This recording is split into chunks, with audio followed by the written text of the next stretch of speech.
Being an actor is a lifelong learning process. I'm always doing scene work on my own, or, you know, saying Shakespeare out loud in my living room just to keep my diction good, or, you know, it's a lifelong physical, emotional, athletic process being an actor. You know, it could sound, I suppose, sort of cheesy, but it's like my body really is my instrument. It is, I'm using my full self the way an athlete does to perform.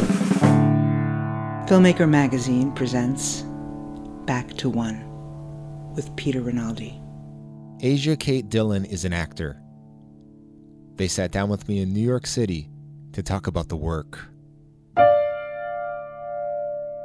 When you land the role and you're alone with the script, is there a typical first step you take to kind of get into the character? There are a couple things I do right from the start. The first thing is that and this may not be directly what you were asking, but it's what comes to mind. The first thing I do is write out all my lines in one long paragraph without any punctuation, without any capitalization. And that's how I memorize my lines. I memorize them as one long monologue without any inflection or emotional intention. This is so interesting that it's one long thing. Which just, for me, helps me not have a preconceived notion of how I'm going to say the line, right? It helps me make sure that I know my lines backwards and forwards, so that when I'm on set on the day and the director says, try it this way, it doesn't, I don't go, oh, well, I've practiced it this one way, and so now I'm in a rut and I can't get out of it, right. You know? And then, as I'm going through writing out my lines, if there's a word or something that I don't know, I look it up. Which in this script happened a lot. You know, Chad and Keanu thought about every little detail. You know, you don't see it in the movie, but the room the adjudicator is staying in at the Continental Hotel, you know, has a room number. And that room number, when I looked it up, is a direct reference to something in Greek mythology. You know, so I'm a nerd in that way. I love looking everything up. And so that's where the process begins. And then through conversations with Keanu and Chad about how they envisioned the adjudicator, they wanted someone who could enter a room and really unsettle everyone, including people you didn't think could be unsettled, like the character of Winston or John Wick himself. They wanted a character who had a quiet intensity, a quiet power. You know, the adjudicator doesn't take up physical arms, so their power really lies in the confidence they have that everyone knows the rules, and everyone knows if you break them, there are going to be consequences, you know? So really getting into the skin of that attitude was important for me.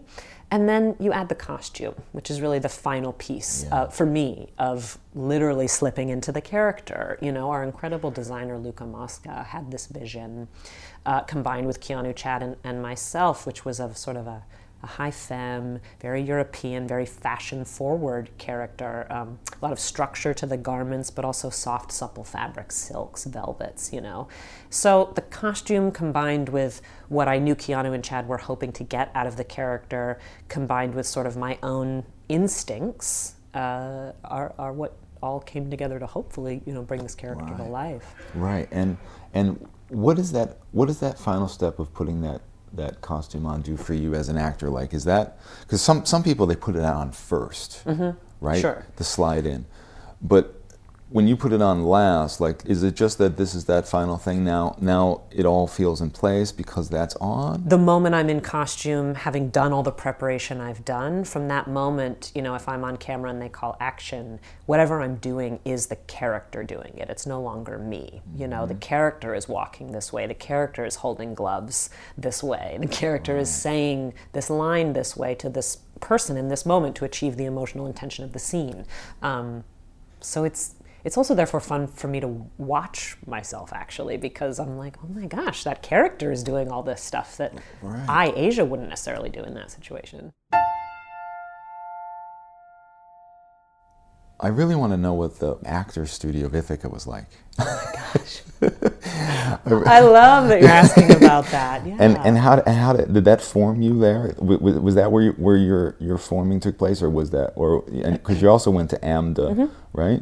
But just talk to me about those places. Sure. Yeah. So the Actors Workshop of Ithaca is a Meisner technique training program in Ithaca, where I'm from.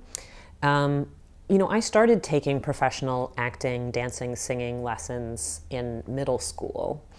And I joined the Meisner program in high school after my mother wrote a letter to Eliza Van Court, who started the studio, saying, you know, I know that the age, whatever range, you know, starts at 16 for the program, but my child is 15, but they are ready. They're ready for this program. They're yearning for a real professional theatrical environment. You know, this is really something that they want. And Eliza took my mother's letter to heart and let me into the class at 15. So I was the youngest person ever to be admitted, and I was still in high school, obviously. And the program itself is a 5-semester-long program with an optional sixth semester.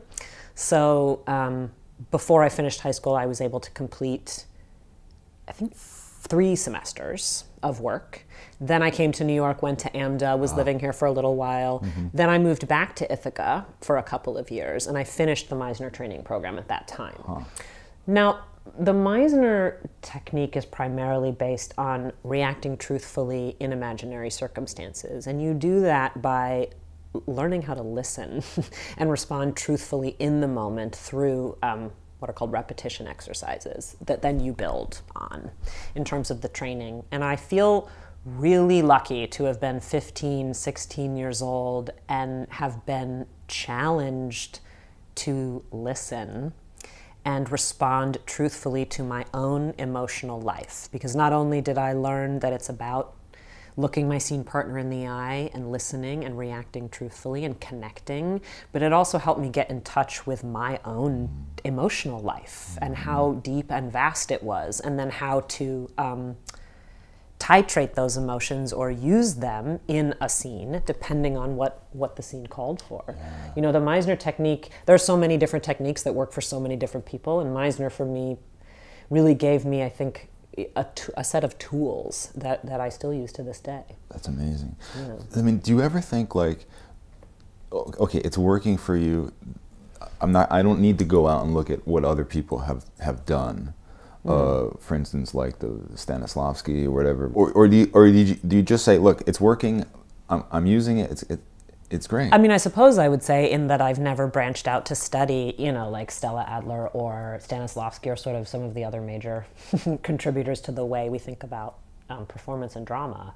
Yeah, Meisner worked for me, because I still feel like that toolbox is something I draw from on a continuous basis. I haven't felt like there was a tool and I went to reach for it and it wasn't there yet. That would be why you would then. Totally. I think if I got to a point where I was like, this is not working, I'm not able to get to a place where I need to get, or I feel like my emotions are inaccessible or something, then certainly, I mean, you know, being an actor is a lifelong learning process. I'm always doing scene work on my own, or, you know, saying Shakespeare out loud in my living room just to keep my diction good, or, you know, it's a lifelong physical, emotional, athletic process being an actor. Yeah, I like that. It's like you got to work out in the gym. You got to keep the diction going. Yeah. Yeah. I mean, you know, it could sound, I suppose, sort of cheesy, but it's like my body really is my instrument. It is. I'm using my full self the way an athlete does to perform. You know. And you can see that in the way you literally are being in Billions, and how that's different from The Adjudicator. Yeah. Well, thank you. Thank you. You can really see that. Yeah. Thank you. Speaking of Billions, I heard you say that you read the script and wept. So that is referring to episode 2 of season 2, not episode 1. But in episode 2, Taylor, the character that I play, says for the first time, "My pronouns are they, theirs, and them." And I knew that it would be the first time that had ever been said on screen by a non-binary character, being played by a non-binary actor. And just the overwhelming emotion of that moment, overwhelmed me, you know, and I was just incredibly moved and proud and humbled to get to play a character and say a line on screen that I know would have meant so much to me had I been a kid and seen it. I think for cis people, for white people, for men, it's very hard to understand how representation matters. Yeah. But it's almost impossible for a cis white man to understand, and that's what I am. And let me tell you something, it has taken me a long time, but I understand it now, and it's a very powerful thing to realize. And I am just inspired by you're patient with this. You're patient that people aren't, quite there yet, or they might even be standoffish or worried about offending or whatever. But this is all the first steps that a trailblazer has to go through with this, right? Yeah. Well, first of all, I really appreciate that question and the way you phrased it, and your own awareness of your identity as well, and being able to speak to that. It's really important and powerful. So thank you for that.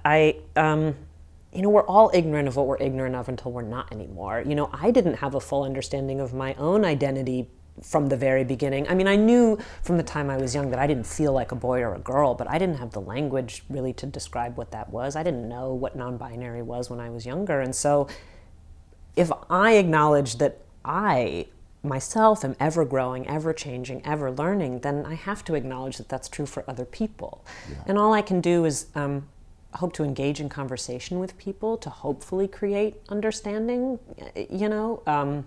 but it has to start with a conversation, and as I said, we're all learning, as we go, so. Yeah.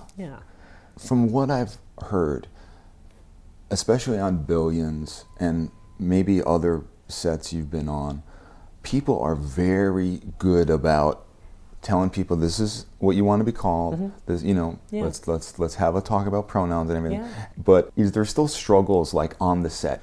Do you feel a burden to make other people feel comfortable about this or something like that? Or is there tiny things that you have to do that you wish you wouldn't, or eventually you won't have to about this? Well, as you said, I feel really lucky that on Billions and also on John Wick, everyone around is so incredibly supportive. And that isn't to say that people don't misgender me accidentally. Sure. But I can tell the difference when someone is trying, and they're doing it accidentally versus someone who is just blatantly disrespecting me and ignoring my identity, which fortunately did not happen on Billions or John Wick.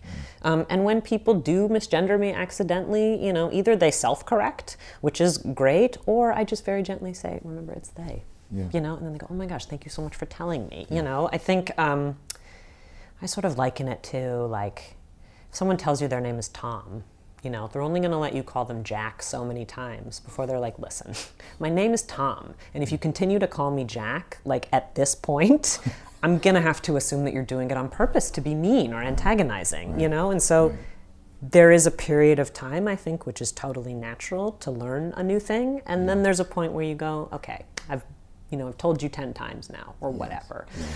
But as I said, I was really fortunate that both Billions and John Wick, everyone is so incredibly supportive. And also, David Costabile, who plays Wags on Billions, he and I had a conversation recently, because he is, as they all are, right there if someone, like, say, a photographer who comes in for the day or whatever, or if we do a shoot for the show, misgenders me, and David will just say, it's they, it's them.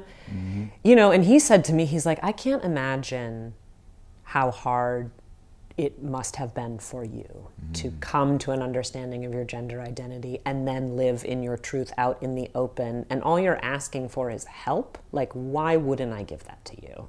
Right. And just hearing him reflect that back to me is incredibly, one, he's incredible, and that's exactly how an ally should be thinking, which is like, you're just asking me to help you be able to be safe and free, and like, who would say no to that if someone is asking for that? Right. I heard you tell Ellen that when you were young, you watched Oliver. Yeah. And had this moment of both wanting to play that role and sadness, realizing you never could. Yeah. And the injustice in that, And it made me think, like, let's just say that this character in Billions was, they cast it in a non-binary person played it, and said the same words, that wouldn't be quite as revelatory. But I'm imagining that you want to play cis characters, but am I wrong? Well, I would say I certainly want to play, you know, parts for which I am the best actor. You know, and I think that, you know, when it comes to representation on screen, right? The most important thing, if you are, let's say, a writer, a casting director, a producer, a director, and you want to tell a story about the life experience of someone who's totally different from you. Let's say, you know, you are a self-identified white cis man and you just are so moved to tell a story about a trans woman of color, right? Yeah. If you don't seek out, first of all, a trans woman of color to play that role, or to have in your writer's room, or to assistant direct, or to produce, you know, then you're doing a disservice by not including the very community that you're trying to represent, and you are guessing then at a life experience rather than asking someone about that direct life experience. And if you guess at a life experience and you put that on screen, you are putting people in danger. You know? And so I think when it comes to a character like Taylor, I know that Brian and David, the co-creators, auditioned people all across the board of all different gender identities, gender expressions, and they were looking for the best actor to play the part. And they had spoken to, you know, they did the first best thing, which is they spoke to non-binary people. You know, they brought non-binary people into their writer's room. They met with people and said, like, is this an appropriate way to talk about this or to write this line or whatever? So they had already taken those steps, which also made me feel incredibly comfortable in the room with them and taking the role. And it certainly is coincidental that I ended up in the room reading for that part, but the synchronicity and certainly the impact of it are not lost on me.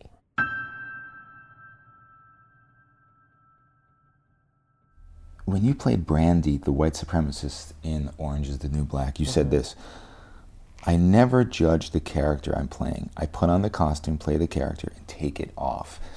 It's so funny, we were talking about before putting it on, now what that process is. But talk a little bit about, especially with somebody like that, taking that off and being able to fully take it off and let it go. Lorraine Toussaint told me that that psychopath that she played is inside her, and she had to find it. Which, since then, I've been asking actors, do you believe it's inside you? I think my job is to show up, put on the costume, you know, say the lines, and then leave that, take the costume off and leave it at work, no matter what the job is. You know, everyone's counting on that, producers, directors, my fellow actors. And my emotional health and physical health are dependent on me leaving whatever character I'm playing at work. So that's the first part. I certainly think it's true that we are all multifaceted human beings, and one of the incredible things about any piece of art, hopefully what it should be doing, is forcing us to look at ourselves and what qualities we may or may not share with any character that we see on screen. Now, when it comes to Brandy, who, as you said, is a self-identified white supremacist neo-Nazi, which is two of the things that are furthest from my own personality, the important thing about bringing Brandy to life is that she's also a human being who has been indoctrinated from the time she was a young child to believe what she believes. She was taught to hate. And so I can certainly relate to having been indoctrinated into a society that told me because I was assigned female at birth, I had to be a girl or a woman, you know, or I can certainly relate to, you know, Brandy is very afraid. She lives her life in a lot of fear and compensates for that by being very aggressive. And I certainly know what it's like to walk around with fear of my surroundings or of, I don't know, just, I think there are things about Brandy, just like any human being, that is relatable outside of the fact that she is a white supremacist neo-Nazi. You know what I mean? I think she's like, she's very well read, she's highly intelligent, but she just read all the wrong books, you know? And I think Brandy's a really clear illustration of what happens when you teach someone to hate, to fear, you know? It seems like the instinct is to like identify somebody with the words like white supremacist and then say, I got to play this, but really that's all just fear wrapped up in somebody and coming out in this really perverted way. You know? Yeah. And so, we can relate to what fear is. Of course. And so it's like... Or wanting to belong to a group, or right. feeling like an outcast, or, Right. Yeah, totally. And so that's an interesting way to just get around that thing and get into the person and see what the roots really are. Yeah. Is there something that you are dreaming of being able to play, some character or some type of character, that you would wish someone would give you the chance to do? Well, I grew up singing and dancing also, so I would love to be in a movie musical. I grew up on movie musicals, and I just think they're wonderful. And in terms of roles I'd love to play, I really, and I don't mean it to be a general answer, but I'm excited to do it all. I would love, I know I'm in this action franchise now, although my character has not physically taken up arms, but I'm excited to do action. I'm excited to do science fiction, fantasy, but also roles that exist in other time periods. I'm excited to travel, for roles, shoot on locations all around the world, and it's incredibly important to me that whether it's work I'm self-generating or I'm collaborating with other people on projects they're creating, that work support and uplift historically marginalized and historically disenfranchised people. Because when I'm doing that work, I'm inherently working to make the world safer for myself, And so if the silver lining of that is that the world is safer for other people too, then I don't know why that's work I would ever stop doing. Asia Kate Dillon. Thank you so much. Thank you. It's a real pleasure. Thank you. Same here. Back to One is a production of Filmmaker Magazine, which is a publication of IFP, the Independent Filmmaker Project. Listen to back episodes of this podcast at filmmakermagazine.com or wherever you get your podcasts.